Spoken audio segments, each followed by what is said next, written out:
Hi friends, today I'm back with another video on astrology and today my topic of discussion is a very dreaded planet in astrology, and that is the planet Saturn. जी हाँ, आज मैं आई हूँ ये video लेके आपके सामने जो हमारे एस्ट्रोलॉजी का सबसे डरावना प्लैनेट है सैटर्न, जिसे हम शनि ग्रह कहते हैं, उसके बारे में चर्चा करने के लिए। एक एक करके मैं इस वीडियो में आपको शनि ग्रह के बारे में सारे डिटेल्स दूंगी और आशा करती हूँ कि ज़्यादा से ज़्यादा डिटेल्स मैं इस वीडियो में शनि ग्रह के बारे में कवर कर सकूँ। तो सबसे पहले मैं ये आपको बताना चाहती हूँ कि जो शनि ग्रह है वो हमारे चार्ट में किन चीज़ों को शो करती है। तो जो शनि है वो हमारे चार्ट में हमारे नौकरी और पेशे को शो करती है। अपार्ट फ्रॉम दैट वो ये शो करती है कि लाइफ के किस पहलू में हमें ऑब्स्टैकल्स और ब्लॉकेजेस का सामना करना पड़ सकता है और लाइफ के किस पहलू में हमें मेहनत करनी पड़ सकती है। जी हाँ, तो ये 3 चीज़ें शनि ग्रह हमें हमारे चार्ट में शो करता है। शनि का जो रंग होता है वो होता है काला। तो इस रंग के जितनी भी चीज़ें होती है हमारे चारों ओर, वो शनि के कारक होते हैं। जी हाँ, अब शनि की प्रकृति कैसी होती है, यानी कि शनि का नेचर कैसा होता है।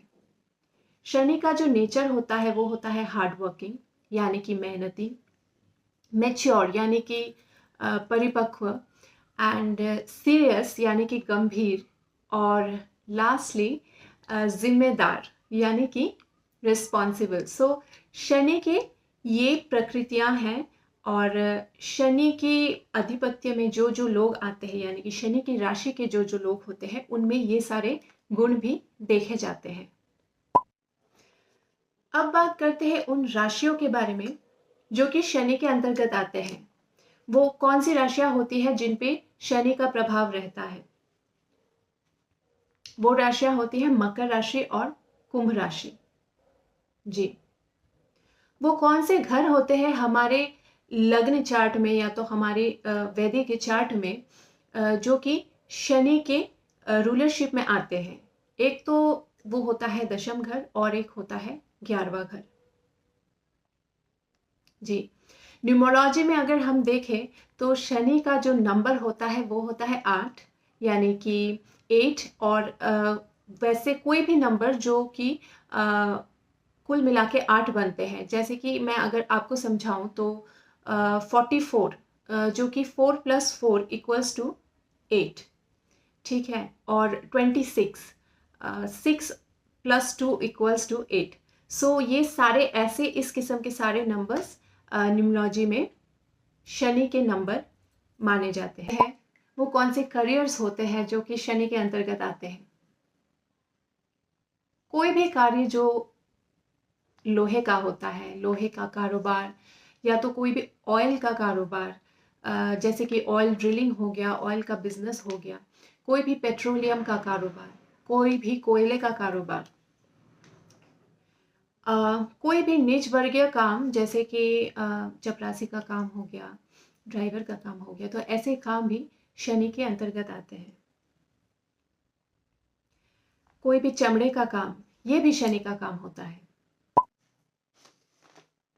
शनि की महादशा होती है 19 साल की, यानी कि 19 ईयर्स की।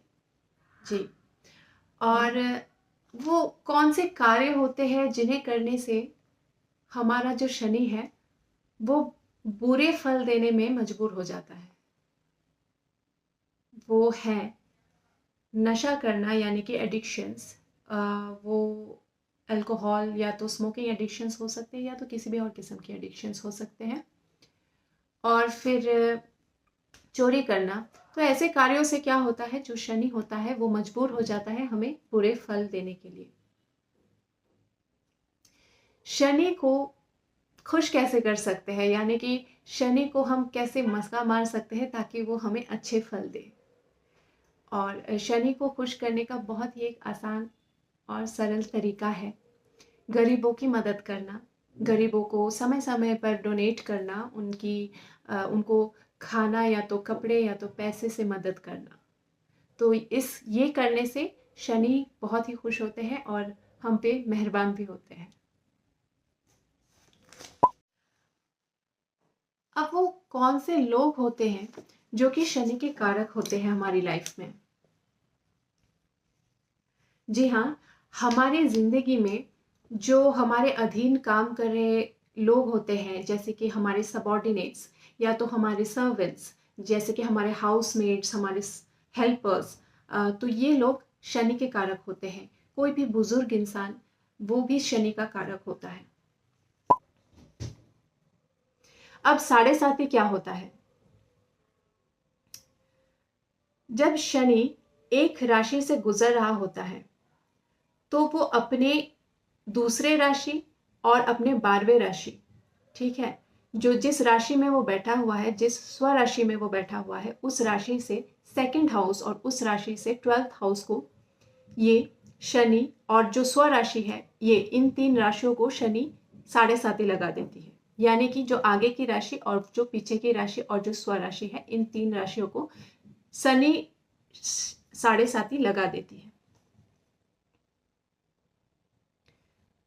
तो क्योंकि शनि का प्रभाव इतना ज़्यादा होता है, तो इसीलिए वो खाली जिस राशि में बैठी हुई है उसी राशि को नहीं, बल्कि आगे और पीछे की राशि को भी साढ़े साती लगाती है। तो इस हिसाब से जब ये शनि मूव कर रही होती है पिछले राशि से लेके आगे राशि तक, तो इस हिसाब से जो ये साढ़े साती का इफेक्ट होता है हर एक राशि में, हर एक राशि पे ढाई साल के लिए 3 बार लगता है। तो इस हिसाब से ये साढ़े साती बन जाता है, ठीक है। तो ये जो साढ़े साती और ये जो ढैया का जो समय होता है, ये बहुत ही संघर्षपूर्ण समय होता है, बहुत ही सफरिंग और पेन से एक इंसान गुजरता है, financially and in relationships and in diseases etc. पर ये जो होते हैं, ये जो स्ट्रगल्स होते हैं और ये जो संघर्ष होते हैं, ये संघर्ष एक इंसान को निखारता है, उसके हिडन टैलेंट्स को बाहर निकालता है, उसे मेहनती बनाता है। और कुछ केसेस में ये एक इंसान को विक्ट्री, बहुत ही बड़े लेवल पे जीत या तो विक्ट्री भी हासिल करवाता है। तो इसीलिए हमें हमेशा साढ़े साती और ढैया से डरना नहीं चाहिए, पर इसको एक अच्छे नज़रिए से देखना चाहिए और शनि को अच्छे रखने के लिए जो सारे उपाय हैं वो करते रहने चाहिए, ताकि ये जो ढैया और साढ़े साती का समय है वो स्मूथली निकल जाए और हमें ज़्यादा तकलीफ ना हो। तो ऑल इन ऑल ये शनि एक कार्मिक प्लैनेट है, जो कि हमें हमारे पिछले जन्म और हमारे पास्ट लाइफ के कर्मास को बैलेंस करने के लिए हमें मेहनत करवाती है इस जन्म में। ऐसे करियर्स में हमें डालती है कि जिन्हें करने से, जिन करियर्स में हमें मेहनत करने से हमारे कर्मास बैलेंस होंगे और इसी हिसाब से हमें अच्छे और बुरे फल भी मिलेंगे। तो आज मैं इस वीडियो को यहीं पे एंड करती हूँ और आगे भी मैं कुछ अच्छे इंटरेस्टिंग टॉपिक्स पे मैं वीडियोस लेके आऊँगी, टैरो और एस्ट्रोलॉजी रिलेटेड। तो मेरे चैनल को फॉलो करते रहिए ऐसे ही इंटरेस्टिंग वीडियोस और टॉपिक्स पे डिस्कशन देखने के लिए।